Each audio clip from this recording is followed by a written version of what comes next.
Good morning, students. I, Sarita Goyal, your bio teacher, today going to discuss about the chapter 7, which I have already started in my previous lecture. In my previous lecture, I discussed about the working of neuron, right, and reflex action, reflex arc, correct. So today I am going to discuss about the brain. As you all know, the brain, I told you earlier also, brain and spinal cord, they are mainly responsible for the movement of your body. They control the functions of your body. It is the captain of your body. So you should know everything about your brain. Now, what we are going to study today is about human brain and its function. Then parts of the brain, as you know, our brain is divided into three parts: forebrain, midbrain, and hindbrain. That we are going to discuss in detail, right? And their functions also. And our forebrain is having different types of lobes. You think, you react, you hear, you talk, right? You interact. For all these things, we are having different types of lobes. You revise, you learn your chapter, you keep your memory reason, everything is present in your forebrain. So you are going to study different types of lobes and how your brain is protected. Main important, the very delicate organ, how you are going to protect it. Then how does nervous tissue cause action? That means when you are moving, your muscles contract. What is the reason behind that you are going to do in this chapter, in today's topic. And then I have given you assignment as homework of chapter 6, which consists of 1 mark questions, very short questions, MCQs, as well as assertion and reasoning question. This is for your homework. I am giving you 3 days. Tomorrow is Saturday. By the Wednesday, you have to complete your assignment. Then I am going to discuss the answers, right? This is very much important. This consists of MCQs also. As you know, we are having 20 marks for 1 mark question, right? So practice this. This will be very useful to you, right? So let us start the today's topic, that is about human brain. Now, our next, what is human brain? Human brain is highly complex organ. Clear? It is very delicate organ. It is mainly composed of nervous tissue. Nervous tissue means you are having nerves, also cranial nerves present in your body, which react, and also motor nerves. The tissue are highly folded to accommodate a larger area in less space. That means you can imagine the portion you are getting for brain, and this contains brain, skull, and the brain is situated in the cranium, that is a bony box, and that is connected with thousands of nerves, and these are always all in folded coiled form, right? So apart from this, your brain, as I told you, very delicate, very complex organ. You have to protect. You have to protect from from injuries, damages, right? For that, your brain is covered with three layer systems that I am going to show you how these layers are present, and those layers are called Mennings, right? Mennings means the layer which is above the, which is present above your delicate organ, that is brain, right? And in these layers you will be having a fluid called cerebrospinal fluid. The name of this fluid is not given in your book, so please note down in your book also. I'll let you know afterwards where to write this, right? Cerebrospinal fluid is present between the meninges, and this cerebrospinal fluid, CSF, means cerebrospinal fluid. It provides a cushion, just like if you fall on your cushion at home, गद्दे के ऊपर गिरते हो तो you won't get hurt. It acts as a cushion, right? Similarly, this cerebrospinal fluid, which is present in the membranes, between the membranes, it protects against mechanical shocks, injuries, etc. Right? Then the brain is housed inside the skull. As I told you, the skull is the hard. If you touch your brain, you will feel a hard portion that is called skull, or we can call bony box, that is cranium. Right? In this, your brain is protected. And I told you, as your human brain is divided into three parts, that is forebrain, midbrain, and hindbrain. So we are going to study these three parts in detail. What is forebrain, where is midbrain, where is hindbrain, and what is the functions of all this, right? What is the function of all this? Clear? So this is the introduction of human brain. Now, if I am talking about function of human brain, what will tell? It is the of course it is housed within the protective covering of the skull, that is a hard portion. Now it is very most complex organs of the body, as I told you. What is the function? It controls thought, behavior, emotions, and memory. That means you know that the all work you are doing. Suppose if you learned how to walk in your childhood, daily your mother won't teach you how to walk, right? If you know how to make the coffee, 1 cup of tea, that mother told you once, but you can do by yourself afterwards. Why? Because you have stored that in your brain, and when you are going to making tea, you will recall what your mother has told, and you will do that, right? And emotions, that is, you know when to, you will feel according to situations. When it is and situations of happy mood, you will laugh. When it's situation of sad, you will may cry, or you will just keep quiet. So we will all behave here today. Every behavior, whether it is good or bad or taste, it is sour, bitter. So what are all these are the present in our different law. We have already stored this information in our body, in our brain, rather we can say. And when we come across such situations again and again, we recall from our brain. Suppose you have learned something, question answers, right?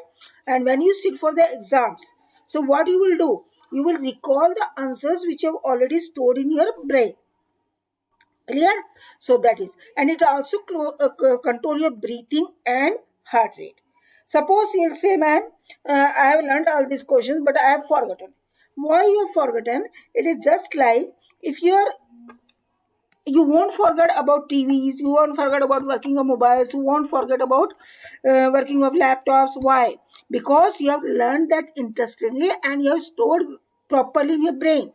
But while learning, if you have interest in your studies, definitely it will be stored in your brain and you won't forget. If you are learning with force, that means only because your mother told you to learn, your teacher told you to learn this question, you are learning for that. That will not store properly and it will goes off. Clear? So remember that when you are doing something, go and do with interest. It will be stored in your brain and you can, whenever you want, you can recall from your brain. Okay? So this is general introductions, the general functions of the brain. Now, next slide, I am coming to the parts of the brain. As I told you, we discussed right now, the brain is divided into three regions, right? One is forebrain. This diagram is given in your book. So I have taken the diagram from your book also.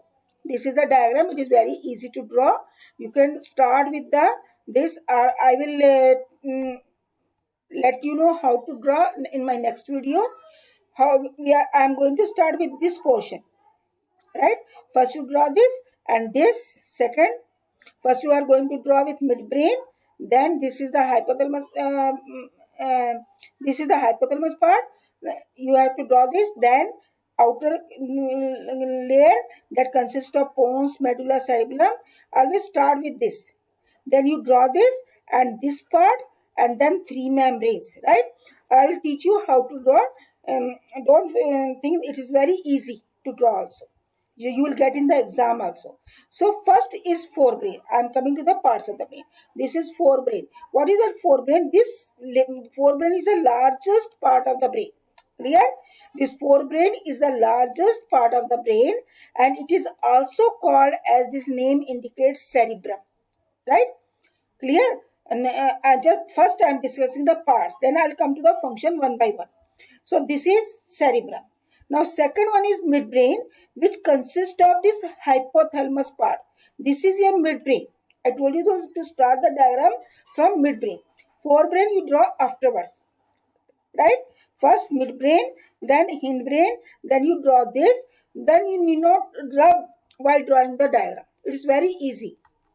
Now, this midbrain is composed of hypothalamus. This very much important. This hypothalamus is the master glands even of pituitary gland. We call pituitary glands as a master because it controls the functions of the all the glands. Right? Suppose I'll call pituitary glands as a teacher. Right? And all glands as a student. So this pituitary gland, teachers control the students, right? And principal control the teachers. So here hypothalamus is the principal and pituitary glands is the teacher, and all other glands whichever present in our body, which I'll discuss in my next after on rather next Saturday only. Right? Before that I have to complete plant coordination also. So there I am going to discuss all the glands. All the functions, the glands functions will be controlled by pituitary gland, and pituitary glands will be controlled by hypothalamus. That is a part of the midbrain. Now coming to the hindbrain, it is composed of these three parts. This one is cerebellum, and this one is here it is medulla, and third one is pons. So hindbrain consists of three parts: pons, medulla, and cerebellum. Right? Functions I will discuss later on. So these are the three parts, and this forebrain, as I told you, it is the largest part of the brain, and all the activities which you have learned, right? All the activity that is of tasting, that is of hearing, that is of reacting, that is of looking, seeing, smell, hear, touch, taste, all these reasons you will find in the cerebrum that I am going to show with the help of diagram, though it is not in your book. So these are the three parts: forebrain, which is also known as cerebrum; midbrain, which contains hypothalamus; and hindbrain, it contains three parts: pons, medulla, and oblongata. Now I am coming to the functions one by one. Now I am talking about cerebrum. This is the largest part of the human brain, and it is divided. If you see the diagram, I'll show you the model of this brain in my next class from my lab, right? Or I'll show you in the live class also. So the brain, it consists of two parts, two hemispheres. You can divide into two equal parts, that is called hemispheres. So these are called cerebral hemispheres, right?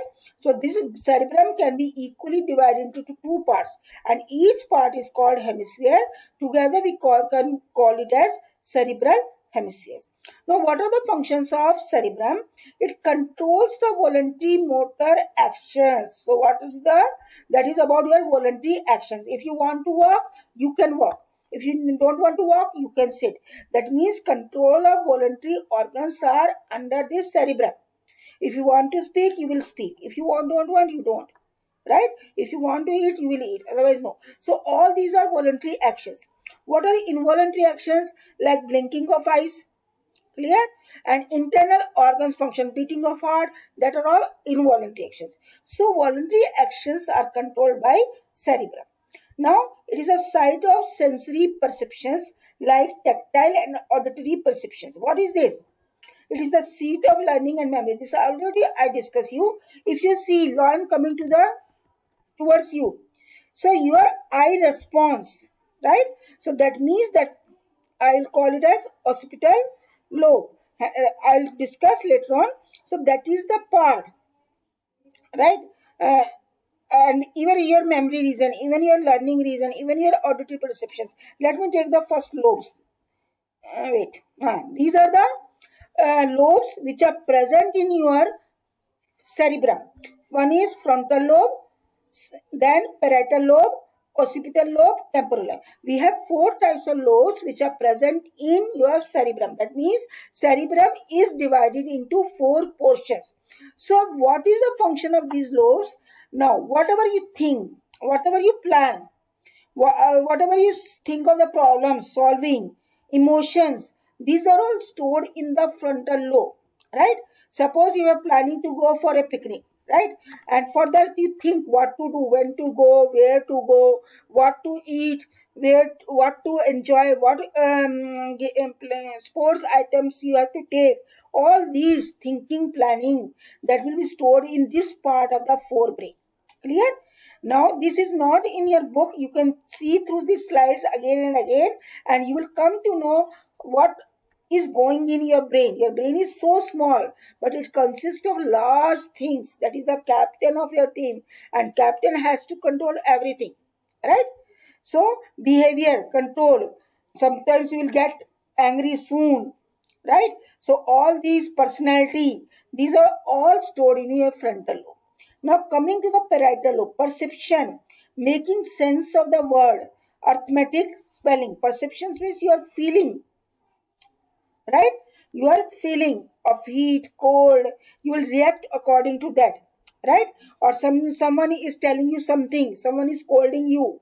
So you can sense the world. What sensing of the world means you can feel the world, what is doing, whether it is good or bad to us, right? Suppose your friend is telling something to you, she must be scolding, so you can feel if you are wrong, what you will do, you will fight, right? You will get angry. So these are the perceptions. Now coming to the occipital lobe, that is vision. Every day your mother will not tell this is the lion, this is a tiger, this is the snake, right? So you can recognize. Why?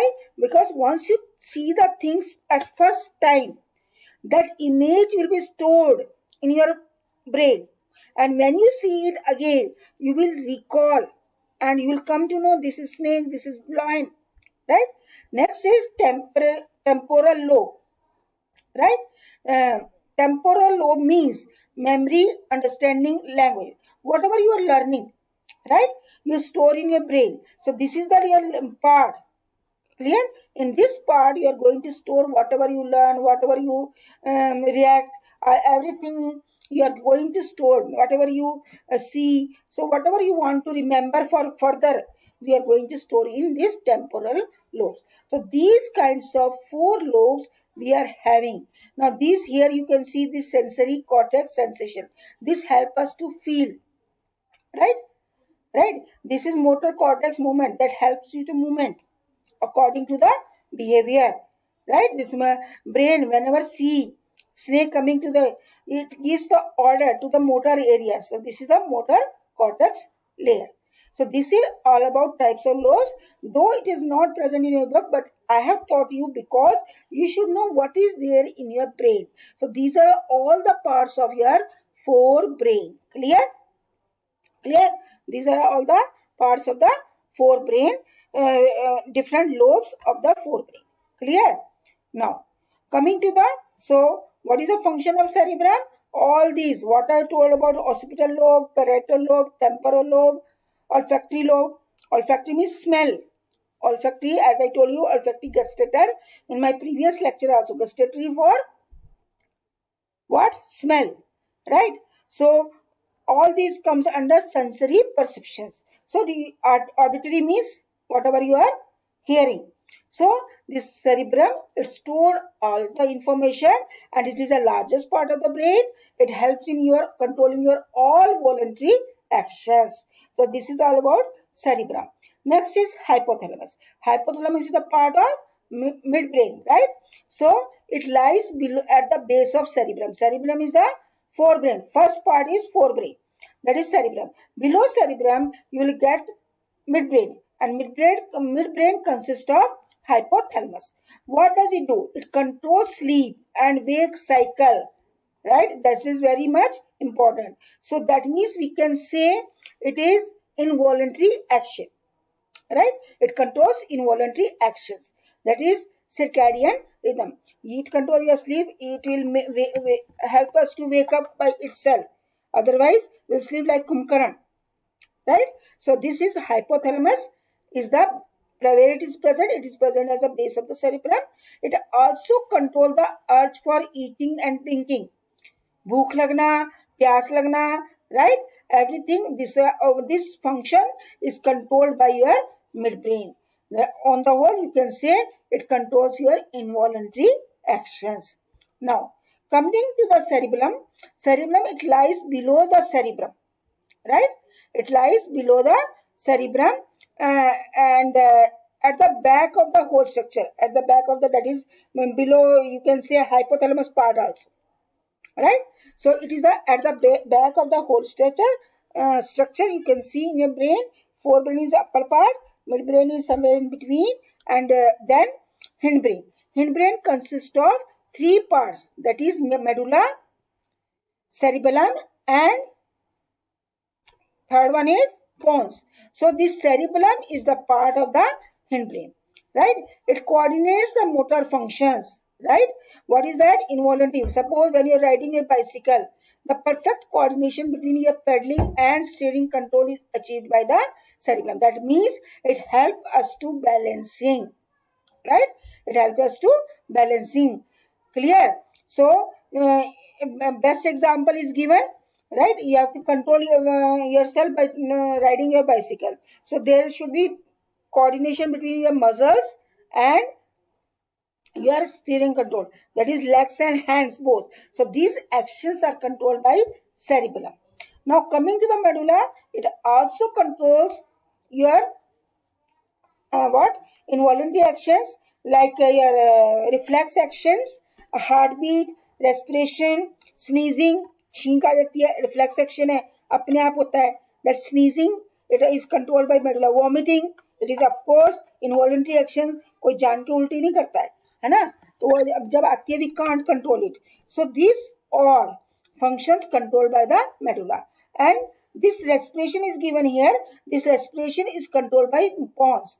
Pons control the respiratory activities. The function of pons is not given in your book, so you can write the function of pons is it controls respiratory activity. Students, please write whatever I am saying. I am saying examination point of view. Clear? So in exam there will be separate question. Write the function of pons.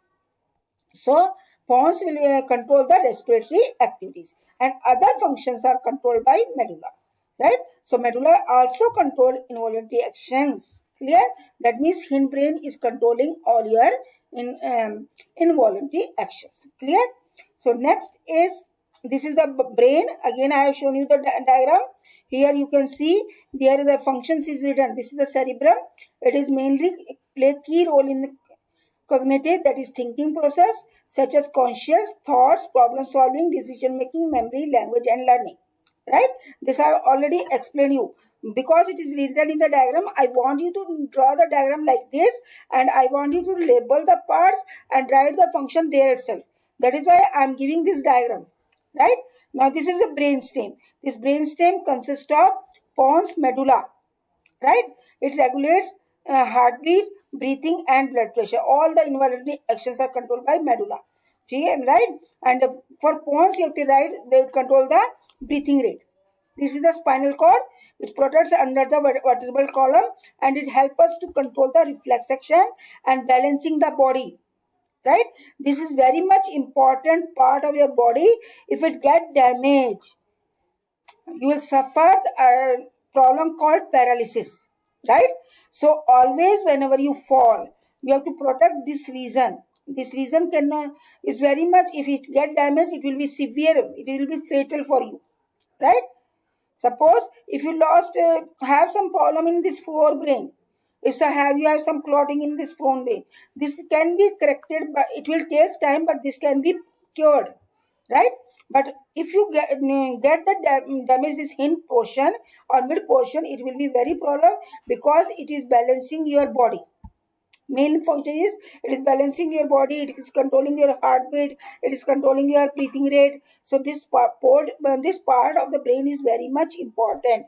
Now I have given here function of cerebrum, responsible for balance. I told you coordinates movement. Paralysis में क्या होता है, आपकी body पैर कहीं रखते हो, जाता कहीं है. So it controls movement. and has a role in speech, whatever you are speaking, language, and memory and learning. So with the help of this diagram, you can learn this function, though I have written there also. So I want you to write in your notebook also all the function of this brain, parts of the brain. Right? These lobes I have discussed. My next topic is how are these tissue protected? Now it is very important. Your brain is so delicate. It is very much important. It is a captain of your body. So it have to be protected. Right? As I told you, outer layer of the brain consists of three layers. Right? It consists of three layers, 1, 2, and 3. These three layers, that is here it is written. This is the outer skin, then peristomium, then peristeal, and meningeal. Right? This is also called dura mater. Right? Subarachnoid. Right? And here you are having space, and then you are this main part of the brain is there. Now this are the three layers. This you can see in the brain. Here it is shown. Right? These three layers are called meninges. Cross section of skull. Skull means this is the skull. Right? This is the skull, and skull you are having three layers of membrane, which is filled with the cerebrospinal fluid. Right? Clear? This is filled with the cerebrospinal fluid, and this cerebrospinal fluid acts as a cushion. Right? Clear? And this right, and protect from injuries. Right, from mechanical shocks. जब हम गिर जाते हैं, कई बार हमारा सिर जमीन पे कितनी बार लग जाता है, हमारे सिर को कुछ नहीं होता, because of this cerebrospinal fluid which is present in between the space of this three layers. Clear? I have shown you three layers in detail in the diagram. Right? This is not in your book, but only for your knowledge you should know. Right? So what is this? Let me read this. The brain is the best protective organ in the body. It has multiple layers of protection, starting with the first layer of protection being that is the skull or cranium. सबसे पहला क्या है? Hard structure, that is called cranium. Right? Which acts as the armor shielding the brain from blows. जो कि एक छत का काम करता है, आपको धक्के से बचाता है. The next layer of protection is meninges, which has three membranes. So first is this is the skin. After this you are having these three layers, and in these three layers you are having space, and which is surrounds the brain and the spinal cord, which also protect your spinal cord from this side. Now here your spinal cord will come, right, damaged by contact with the inside of the skull. The final layer of the protection is the cerebrospinal fluid that the brain and spinal cord basically float in. So this cerebrospinal fluid is floating in your brain. Clear? So this is how your tissues get protected. Last topic of this today's is how does nervous tissue cause actions. So whenever you move, right, as I told you, there is control and coordination between your body. So there is a great coordination between your muscles and brain, right? Suppose if you prick by spine or any pin, what will happen? You will contract your muscles. But how your muscles will be contracted? That you should know, right? So I have written main points. That is, first is impulse. So movement of animal muscles. How you will move?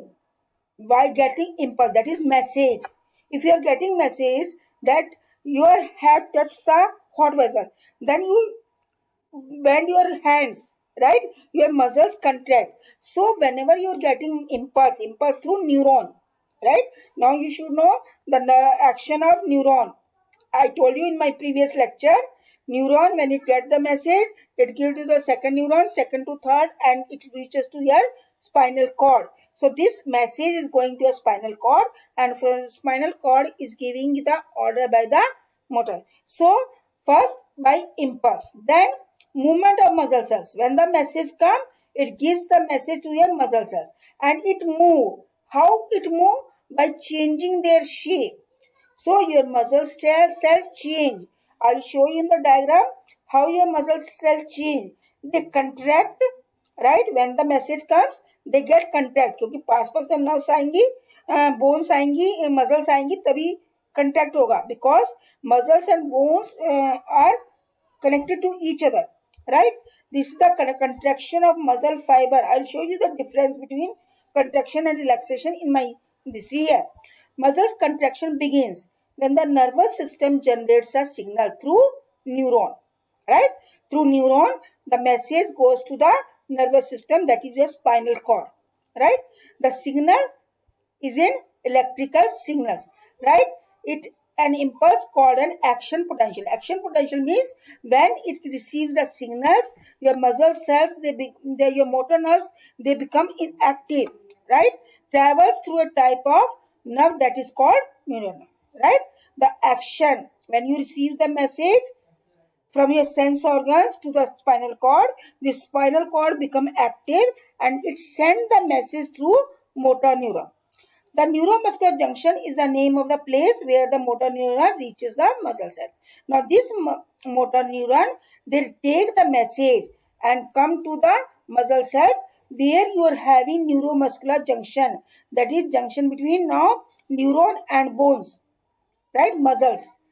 We can call it a muscles. You have already learned in your ninth class, there are three types of muscles: striated, unstriated and cardiac muscles, right?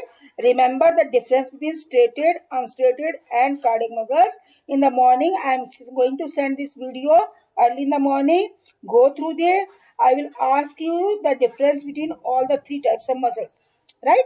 When the nervous system signals reaches the neuromuscular junction, that means this is the junction, right? Right here it is a junction. A chemical message is released, as I told you, in the nerve ending. The message comes as a chemical, right? Through dendrite, it comes as electrical signals, but when it reaches to the nerve ending, it converts into the chemical. So when this chemical signals is released to the muscles, right? The chemical message, a neurotransmitter called acetylcholine. So that chemical signal, right, that hormones, that is called acetylcholine. It binds, ये bind करता है. This is the muscle, right?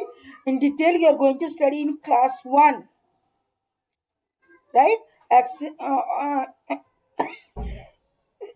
This is called sarcomere. In detail, you are going to study in class 1 when you are taking your bio subject. So they release as a acetylcholine as a chemical messenger which binds the muscle fiber, जो कि muscle fibers को पास पास लेके आता है, right? And causes contractions, right? I'll show you the relaxation also. Now when this message over, what happened? When the action taken place, now again this chemical message stops, right? So there again these muscles relax. So this is the relaxation of muscles. I will show you both the diagrams together. See here. You can see the difference between these two diagrams, right? Here you can see the sarcomere, right? They come nearer. Clear? So this is the diagram of relaxing muscles and this is the diagram of contraction. So here muscles they are one above the other, just like sliding door. The muscles come one above the other. So you can see here and you can see the difference in the diagram, right? This is muscle fiber. Now it is this is your arm. Clear? Right? So this starts contracting like this. So this is about contraction and relaxation. In detail, I have not taken this process because it is not in your syllabus. It is in your +1, right? So it is just your muscle fibers acts as a sliding door. When it contracts, it comes one above the other, and when it relaxes, again it goes. Just like when you are closing, it comes one above the another, and when you are opening, it gets when you are opening, it comes one above the other, and when you are closing, it separates. So this is about contraction and relaxation of muscles. So I am coming to the slide back again. Now you have come to know how the shapes change, right? Now what causes that contraction and relaxation? There are different types of proteins in your body, right? Near about 5 types of proteins in your body, and each protein is responsible for a particular function, right? Just like organs. So These muscles, they change the shape by contracting due to the contractile proteins. This contractile protein is released. It gives the information to change the shape of the muscles by contracting. When this contractile protein is released, they give the message to your muscle cell in changing the shape. And when the shape is changed, your muscles become shortened. And after shorten, when your action is over, again it get stretched. Clear? So this is how do these tissue cause actions. Any problems, you can ask me tomorrow. So with this I have completed the topic that is about brain. So what we have discussed, let us recall. I have discussed first what is brain, what is its general functions. Then I have discussed about parts of the brain. This is general function, this is part of the brain. I have discussed all the three parts. Then functions of all the three parts of the brain. Then I have given you the diagram where the functions is written. Then I have discussed you the lobes which are present in our forebrain and what activities do they control, right?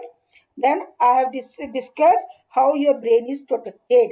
Then last is what causes action. That is when you are moving, when you are pulling your hands back, your muscles contract due to contractile protein. Again, I am telling this protein will give you the all the information. So contraction of muscles is just like the function of sliding doors, right? Clear? So this is all about your brain. And go through the, I'll send tomorrow in the early in the morning. Sorry, today early because I'm making one day before, so that's why I'm telling you tomorrow. Today you tomorrow early in the morning you'll get this video, right? And you're going to go through this video and collect your doubts so that I can differentiate. I can solve your problems. Now, next is this I already told you. So I'm giving you one assignment that consists of very short questions, MCQs, and assertion and reasoning of chapter 6, that is life process. So okay, this week I'm not going to give you any question answers. You are going to solve the assignment. Clear? If you are having any doubts regarding anything, you can discuss with me in live class tomorrow at today at that is 12:10 p.m. we are going to take the live class at MST. Clear? So goodbye, stay home, be healthy, do your work properly.